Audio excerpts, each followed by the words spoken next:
ప్రస్తుతం బీఆర్ఎస్ పార్టీలో నాయకులంతా ఆశ్చర్యానికి గురవుతున్నారు. ఇది కలనా నిజమా? మేము గత 10 సంవత్సరాలు కేసీఆర్ గారిని కలవాలి అంటే రోజులు నెలలు తరబడి ఎదురు చూసే వాళ్ళము. అయినా కానీ అపాయింట్మెంట్ మాత్రం మా బిగ్ బాస్ ఇవ్వకపోయేది సరిగ్గా. ఇప్పుడేంటి నిన్ను కలవాలనుంది రా, కేసీఆర్ గారు పిలుస్తున్నారు, మీతో సమావేశం కావాలని కాల్ చేయమన్నారు అని కాల్స్ వస్తుంటే బీఆర్ఎస్ నేతలంతా షాక్ అవుతున్నారు.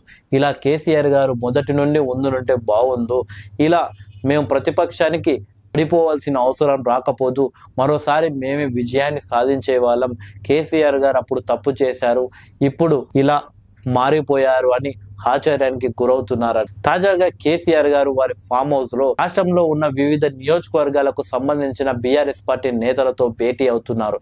అయితే ఈ సందర్భంగా కేసీఆర్ గారు మాట్లాడుతూ ఇకపై నియోజకవర్గం నుండి బీఆర్ఎస్ పార్టీ నాయకులు, ముఖ్య నాయకులతో సమావేశం కావాలనుకుంటున్నాను. ఎవరెవరు ఏ తేదీన రావాలో ఫిక్స్ చేసాం, ఆ తేదీన మీరు రండి. ఒక రోజు ముందే మన వాళ్ళకు చెబితే ఇక్కడే 1000 మందికి సరిపడా భోజనానికి ఏర్పాటు చేస్తాం. మంచిగా కూర్చొని పార్టీ గురించి, నియోజకవర్గాల గురించి మంచిగా డీటెయిల్ గా మాట్లాడుకోవచ్చు.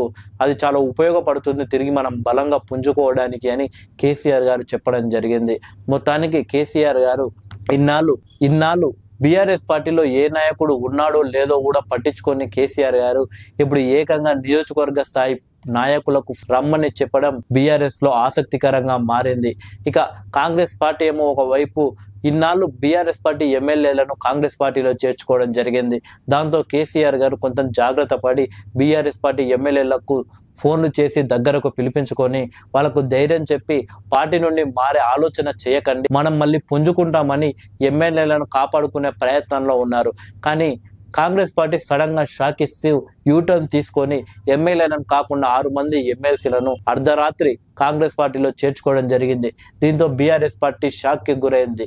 ఎమ్మెల్యేలను చేర్చుకుంటారనుకుంటే ఎమ్మెల్సీలను చేర్చుకున్నారేంటి, అది కూడా 6 మంది ఎమ్మెల్సీలను చేర్చుకున్నారేంటి అంటూ బీఆర్ఎస్ పార్టీ నాయకులు షాక్ అవుతున్నారు. సోషల్ మీడియాలో సైతం బీఆర్ఎస్ పార్టీ కార్యకర్తలు బీఆర్ఎస్ అధిష్టానంపై ఫైర్ అవుతున్నారు. ఇలా పార్టీ మారుతుంటే ఎందుకు పట్టించుకోవడం లేదు, కనీసం ఆపలేకపోతున్నారు, 10 సంవత్సరాలు పరిపాలించి ఇంతేనా మీ బలం అంటూ బీఆర్ఎస్ పార్టీ అధిష్టానంపై ఫైర్ అవుతున్నారు బీఆర్ఎస్ పార్టీ కార్యకర్తలు.